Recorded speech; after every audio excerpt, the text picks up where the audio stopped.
तो दोस्तों, आज हम एक्सप्लेन करने वाले हैं तमिल सिनेमा की एक बहुत ही जबरदस्त मूवी को, जिसका नाम है मारीसन।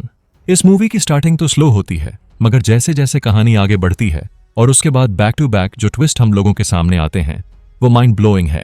इसका क्लाइमैक्स का ट्विस्ट तो आपके होश ही उड़ा देगा। तो चलिए बिना समय गवाए इस मूवी की स्टोरी को स्टार्ट करते हैं। मूवी के शुरुआत में हम लोग इस कहानी के लीड कैरेक्टर दया को देख पाते हैं, जो अभी अभी जेल से छूटकर बाहर आता है और अपनी आज़ादी को एंजॉय करने के लिए इधर उधर घूमता है।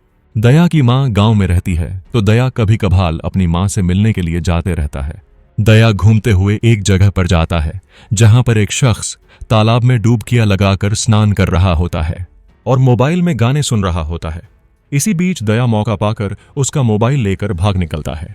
थोड़ी दूर आने के बाद दया इस फोन का सिम और मेमोरी कार्ड निकालकर फेंक देता है और यहीं पर हम लोगों को मालूम पड़ता है कि दया एक चोर है। इसके बाद दया एक बस पकड़कर कहीं दूसरी जगह जाने लगता है। यहाँ एक बीच होती है, तो इसके किनारे बैठकर अच्छे से इस पल को एंजॉय कर रहा होता है। इसके बाद दया एक सिनेमा घर जाता है मूवी देखने के लिए, लेकिन मूवी में मजा नहीं आ रहा होता, इसलिए दया बीच में ही मूवी छोड़कर यहाँ से निकल जाता है। तभी दया सिनेमा घर के पार्किंग लॉट में एक बाइक को देखता है। इस बाइक में चाबी भी लगी होती है, तो दया इस बाइक को भी चुराकर यहां से निकल जाता है। थोड़ी दूर आगे आने के बाद दया दूसरी बाइक का नंबर प्लेट निकालकर इस बाइक पर लगा देता है। अब दया इसी बाइक के जरिए नगर कोयल नामक एक गांव पर जाने लगता है। तभी रास्ते के दौरान दया एक घर को देखता है जहां घर की सारी लाइटें ऑफ होती है। दया समझ जाता है कि शायद इस घर में कोई नहीं है। इस घर में चोरी करके हफ्ते भर का मैं तो अपना खर्चा जोड़ सकता हूं। दया इस घर में जाता है और सारे घर की तलाशी ले रहा होता है। तभी इसे घर के अंदर एक शख्स दिखाई देता है। इस शख्स का नाम होता है बेलन। बेलन दया को देखते ही बोलता है कि कुमार, तुम चले आए। इतनी देर से तो मैं तुम्हारा इंतजार कर रहा था बेटा, कि तुम कब यहां आओगे। यह सुनकर तो दया के होश ही उड़ जाते हैं कि आखिर यह शख्स मुझे बेटा कहकर क्यों बुला रहा है। यहां बेलन की हाथ बंधे होते हैं, तो दया झट से इसका मुंह बंद करता है और बोलता है कि आप बोलिए मत। क्या आपको मालूम है कि मैं कौन हूं? बेलन कहता है कि अरे कुमार, तुम कब से ऐसा बदल गए? तुम ऐसी बातें क्यों कर रहे हो? मैं तो तुम्हारा बाप हूं ना। दया कहता है कि नहीं, मैं आपका बेटा नहीं हूं। बेलन बोलता है कि सॉरी बेटा, मुझे अल्जाइमर की बीमारी है, मतलब कि भूलने की। सारी चीजें मैं भूलते रहता हूं। तुम्हें देखा तो मुझे लगा कि मेरा बेटा आया है। मेरी बीमारी की वजह से मेरा बेटा हमेशा इस कमरे में बांधे रखता है कि कहीं मैं दूसरी जगह भाग ना जाऊं, चला ना जाऊं। मुझे रोज रोज इस कमरे में बंधे रहना पसंद नहीं। तुम मेरी मदद करो, मेरा हाथ खोल दो। अब दया तो यहां चोरी करने के लिए आया होता है।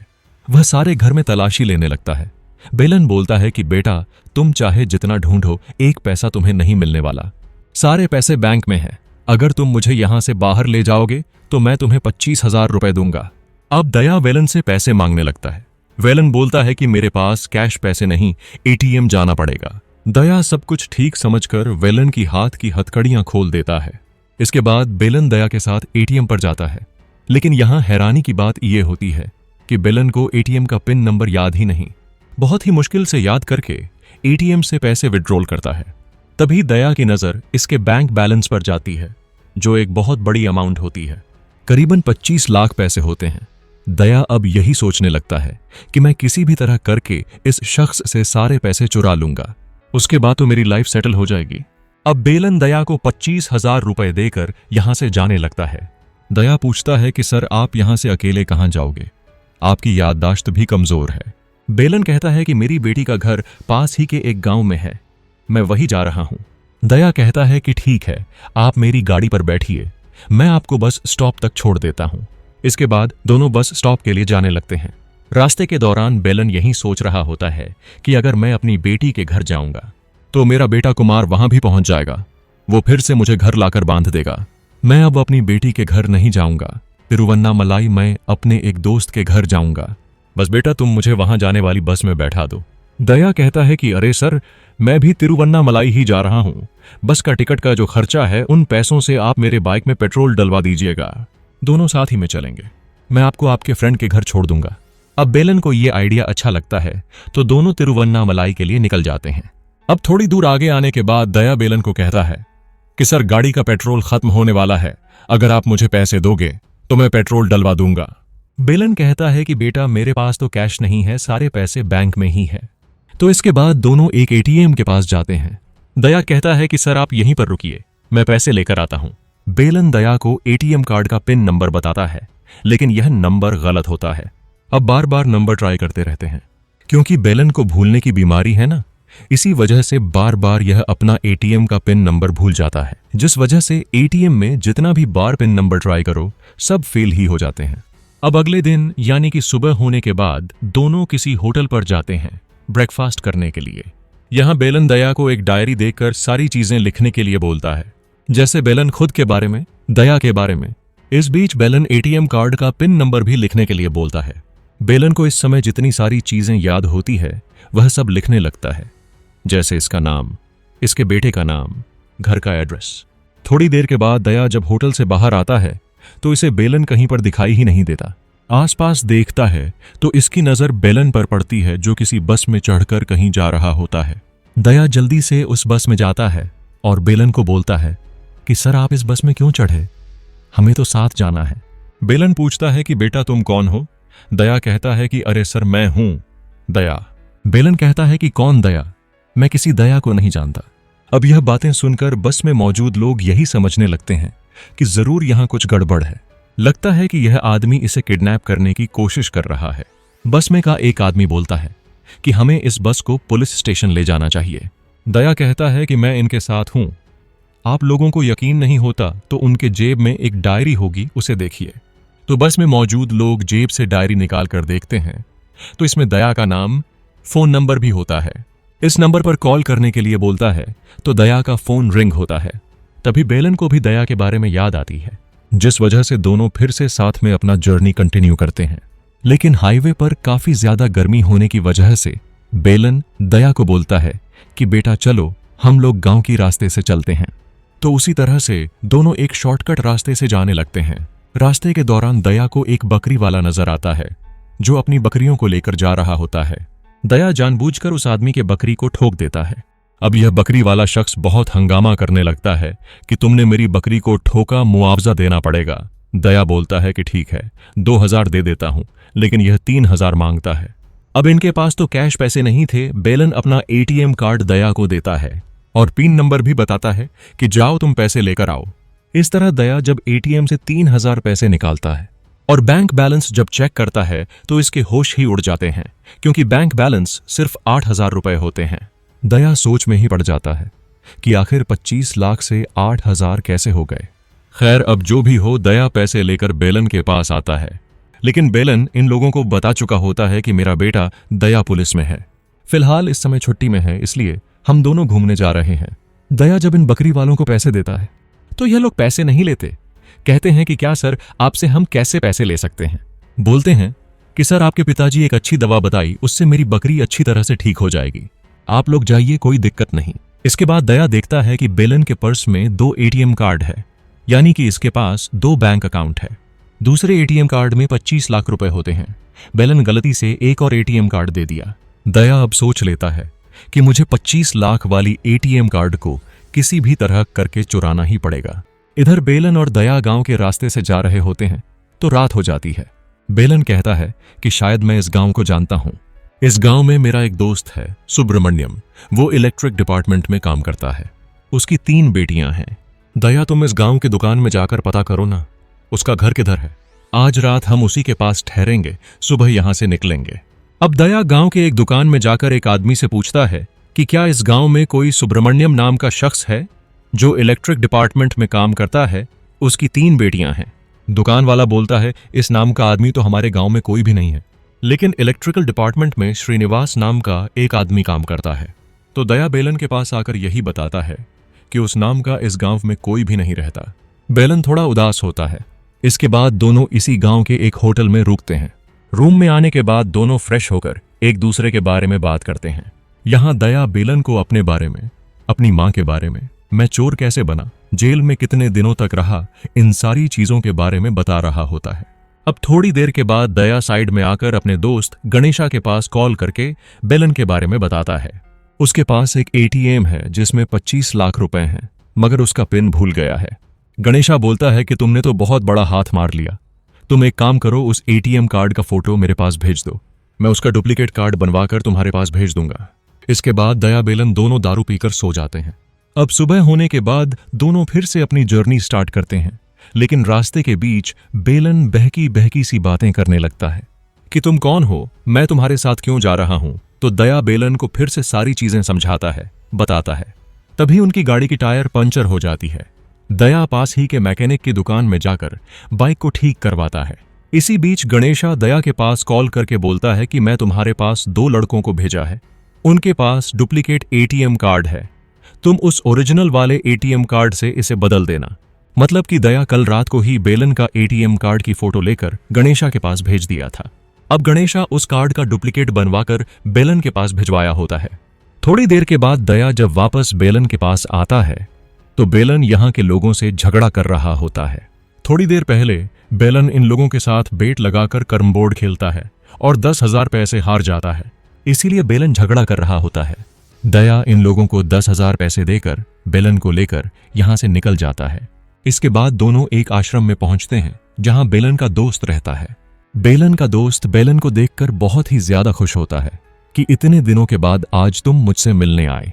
जब बेलन वॉशरूम के लिए जाता है तो दया बेलन के दोस्त से बेलन के बारे में पूछता है।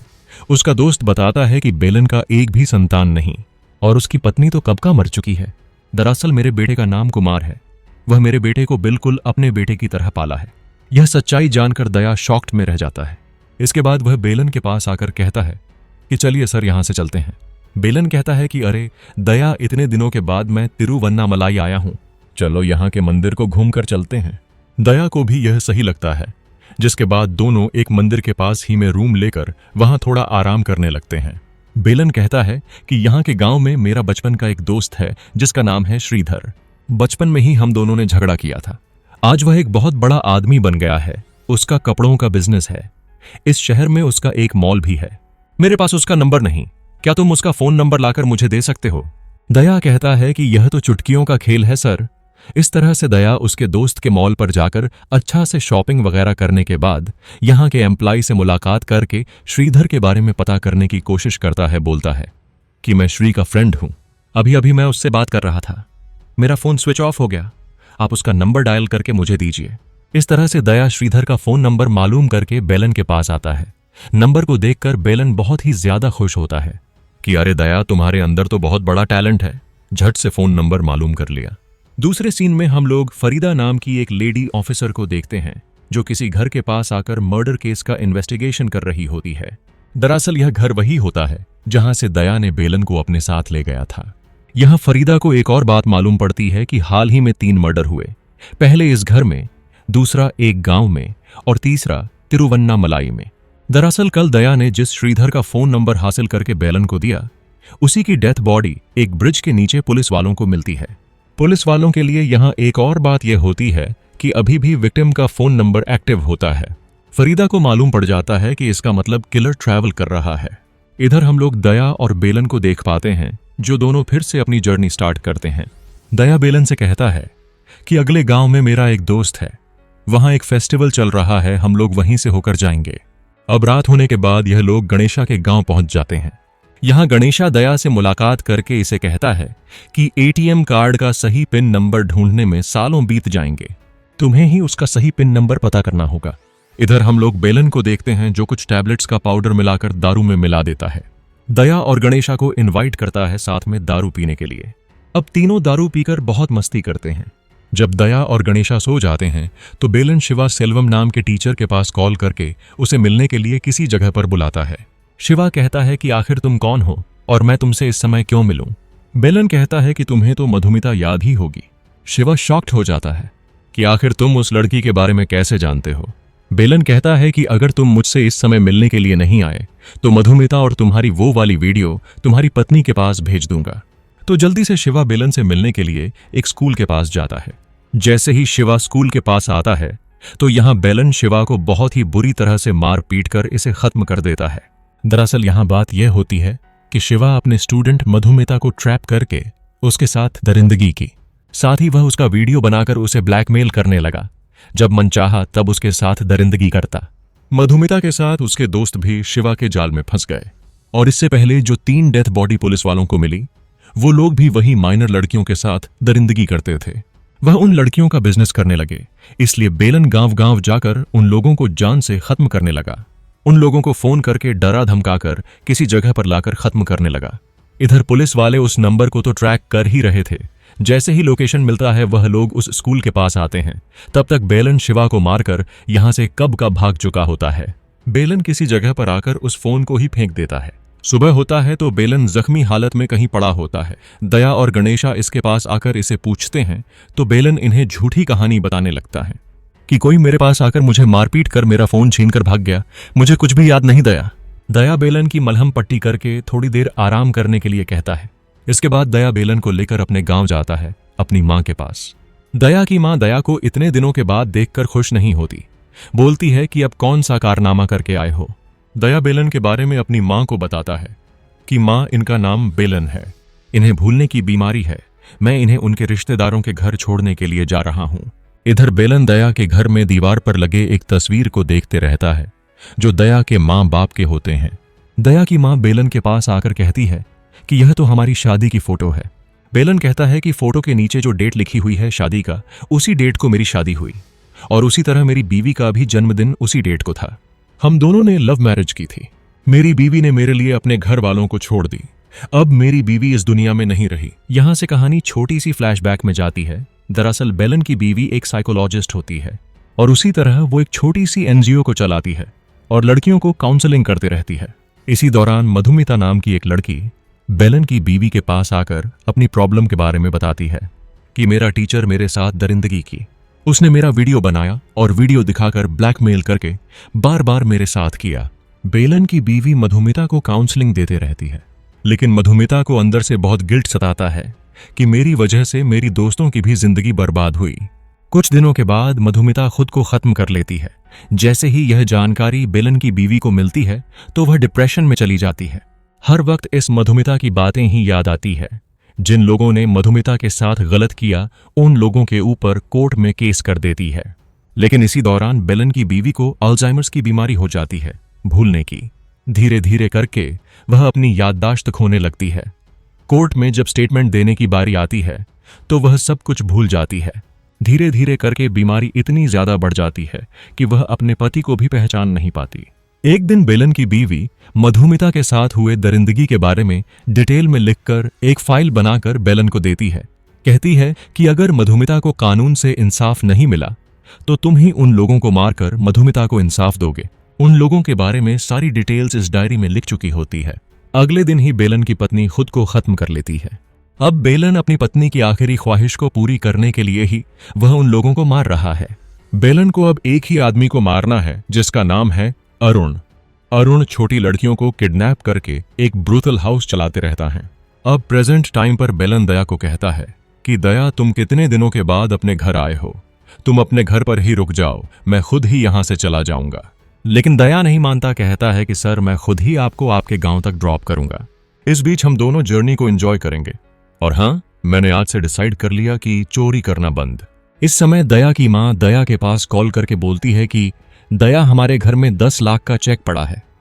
दया तुरंत गाड़ी रोककर इस बारे में बेलन से पूछता है कि सर, आपने वो चेक घर पर रखा। बेलन कहता है कि दया, मेरा एक भी संतान नहीं, इतना सारा पैसों को मैं क्या करूंगा, तुम उन पैसों से कोई छोटा मोटा बिजनेस स्टार्ट कर लेना। दया बहुत खुश होता है। इसके बाद दोनों किसी होटल में ठहरते हैं। दरअसल बेलन को यहां आने की वजह अरुण होता है, क्योंकि अरुण इसी शहर में रहता है। बेलन बाथरूम में जाकर उस शिवा के फोन से अरुण के पास मैसेज करता है कि मैं तुम्हारे शहर में हूं, मुझे एक अच्छी सी फ्रेश लड़की चाहिए, आखिर मैं तुमसे मिलने के लिए कहां पर आऊं। इस तरह से वह अरुण को बुला रहा होता है। उसी समय एक डिलीवरी बॉय खाना लेकर यहां आता है। दया बेलन का पर्स लेकर डिलीवरी बॉय को पैसे देता है। तभी बेलन के पर्स से बहुत सारा सिम गिरता है। दया इतने सारे सिम को देखकर बेलन के ऊपर शक करने लगता है। बेलन के बारे में और पता करने के लिए वह अपना फोन वीडियो रिकॉर्डिंग पर रखकर बाथरूम में जाता है। थोड़ी देर के बाद दया जब बाथरूम से बाहर आता है, वह अपना फोन लेकर साइड में जाकर देखता है तो मालूम पड़ता है कि बेलन दारू में नींद की दवा मिला दिया। तब जाकर दया को यह बातें समझ आती है कि जब मैं रात को दारू पीता हूं इसीलिए तुरंत सो जाता हूं और मेरे सोने के बाद बेलन रात को कहीं पर जाता है। इसके बाद बेलन जब बाथरूम में जाता है तो दया इसका फोन लेकर चेक करने लगता है। तो दया को फोन रिकॉर्डिंग में अरुण और बेलन के बीच जो बातें हुई वह मिलती है। जब सुनता है तो दया को मालूम पड़ता है कि बेलन को एक लड़की चाहिए, उसके साथ एंजॉय करना चाहता है। बेलन जब बाथरूम से बाहर आता है तो दया सोने की एक्टिंग करने लगता है। इसके बाद बेलन अरुण से मिलने के लिए जाता है। अब दया बेलन का पीछा करने लगता है और यही सोच रहा होता है कि मैं तो इससे बहुत अच्छा नेक दिल आदमी समझा था, मगर यह इतना घटिया आदमी निकलेगा, मैं सोच भी नहीं सकता। बेलन उस जगह पर आकर अरुण का बहुत इंतजार करता है, मगर बहुत देर गुजरने के बाद भी अरुण नहीं आता तो बेलन वापस रूम पर आने लगता है। यह देखकर दया भी जल्दी से रूम पर आता है और बेलन के आने से पहले ही रूम में आकर सो जाता है। सुबह होने पर दया अपने दोस्त गणेशा के पास कॉल करके बेलन के बारे में बताता है कि मैं तो इसे बहुत अच्छा आदमी समझा, मगर इसे कोई बीमारी नहीं, यह तो छोटी बच्चियों के जिंदगी के साथ खिलवाड़ करता है। मैं तो छोटी मोटी चोरियां करता हूं, मगर यह तो बहुत बड़ा क्रिमिनल है। गणेशा कहता है कि इस बेलन को हम अपनी गेस्ट हाउस पर लेकर आएंगे, वहीं पर इसका अच्छे से धुलाई करेंगे। अब दया बेलन के पास आकर कहता है कि सर, आप गणेशा के साथ उसके गेस्ट हाउस पर चलिए, मैं भी थोड़ा दारू लेकर वहां आ रहा हूं। आप अपने गांव चले जाएंगे तो पता नहीं हम दोनों कब मिलेंगे। तो अब बेलन को भी सही लगता है, वह गणेशा के साथ उसके गाड़ी में बैठकर गेस्ट हाउस पर जाने लगता है। बार बार पीछे मुड़कर देख रहा होता है दया को, मगर वह नहीं दिखता। गणेशा कहता है कि सर, वो आ जाएगा, आप फिक्र मत कीजिए। तभी बेलन गणेशा के गाड़ी में एक की चेन को देखता है, ऐसा ही की चेन अरुण के व्हाट्सएप डीपी पर देखा था। अब बेलन कंफर्म करने के लिए कि गणेशा ही अरुण है, अरुण के पास कॉल करता है तो शॉकिंगली गणेशा का फोन रिंग होने लगता है। मतलब कि बेलन को जिस आदमी की तलाश थी वो गणेशा ही होता है, इसका दूसरा नाम अरुण होता है। अरुण कहता है कि अरे बुढ़ाऊ, तुमने बहुत जल्दी मुझे ढूंढ लिया, तुम मुझे मारने के लिए मेरे शहर आए हो और मैं तुम्हें मारने के लिए यहां लेकर आया हूं। बेलन कहता है कि अगर तेरी सच्चाई तेरे दोस्त दया को मालूम पड़ेगी तो तू सोच भी नहीं सकता तेरा क्या हाल करेगा। अरुण कहता है कि दया को मेरे बारे में कुछ भी मालूम ही नहीं कि मैं क्या करता हूं, मेरा क्या बिजनेस है। वह तो बस छोटी मोटी चोरियां करके अपनी रोजमर्रा की जिंदगी जीता है, और वैसे भी दया समझ रहा है कि तुम छोटी बच्चियों की जिंदगी बर्बाद करते हो, तुम्हारे बारे में उसे गलतफहमी हो गई है, तुम उसके नजर में एक क्रिमिनल हो। यहां एक और बात यह होती है कि बेलन जब अरुण से मिलने के लिए गया था तो अरुण बेलन को देखकर इसे नहीं मिला। अब अरुण बेलन को बहुत ही बुरी तरह से मारता पिटता है, इसके हाथ पैर बांधकर रख देता है। थोड़ी देर के बाद यहां दया आता है। अरुण पूछता है कि दया, अब हम इसका क्या करें।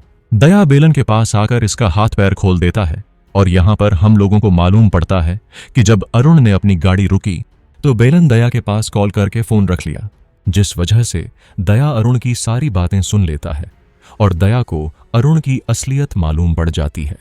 अब दया को सच्चाई मालूम पड़ चुकी है तो अरुण और दया के बीच बहुत ही तगड़ी फाइट चलती है। अब इसी फाइट के दौरान बेलन अरुण को खत्म कर देता है। अब थोड़ी देर के बाद यहां पुलिस आती है, दया और बेलन को अरेस्ट करके ले जाती है। कोर्ट में बेलन जज साहब के सामने सारी सच्चाई बताता है कि बेलन ने सिर्फ उन्हीं लोगों को मारा जिन लोगों ने छोटी बच्चियों के साथ अत्याचार की, उनकी जिंदगियां बर्बाद की। जज साहब कहते हैं कि तुमने जो किया वो सही किया, लेकिन तुमने खुद किसी को मारा, यह कानून की नजर में सही नहीं है। इस तरह से जज साहब इनकी केस को पोस्टपोन कर देते हैं।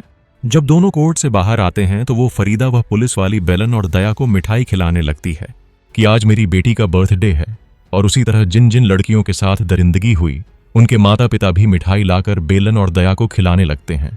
यहीं पर हम लोगों को एक हैरान कर देने वाली सच्चाई मालूम पड़ती है। दरअसल बेलन ने उस अरुण को नहीं मारा। जब अरुण बेलन को मारने वाला था तभी दया उसे खत्म कर देता है, लेकिन कोर्ट में बेलन ने कहा कि उस अरुण को मैं नहीं मारा। इसके बाद दोनों जब जेल जा रहे होते हैं, दया बेलन से पूछता है कि सर, आप स्टार्टिंग में उस घर में क्यों बंधे हुए थे, क्या कर रहे थे। बेलन कहता है कि दरअसल उस घर में मैं एक शख्स को मारने गया था, मगर वह मुझे बहुत मारा पीटा और बांध दिया, लेकिन बहुत ही मुश्किल से मैं उसे खत्म किया और उसकी बॉडी को खटिए के नीचे छुपा दिया। उसी समय तुम घर में आए, मुझे कुछ भी समझ नहीं आया, मैं तुम्हें देखकर भूलने की नाटक करने लगा। और इसी के साथ ये मूवी यहीं पर समाप्त होती है। सो दोस्तों, आपको ये मूवी कैसी लगी प्लीज हमें लाइक और कमेंट करके जरूर बताइएगा। Thanks for watching video.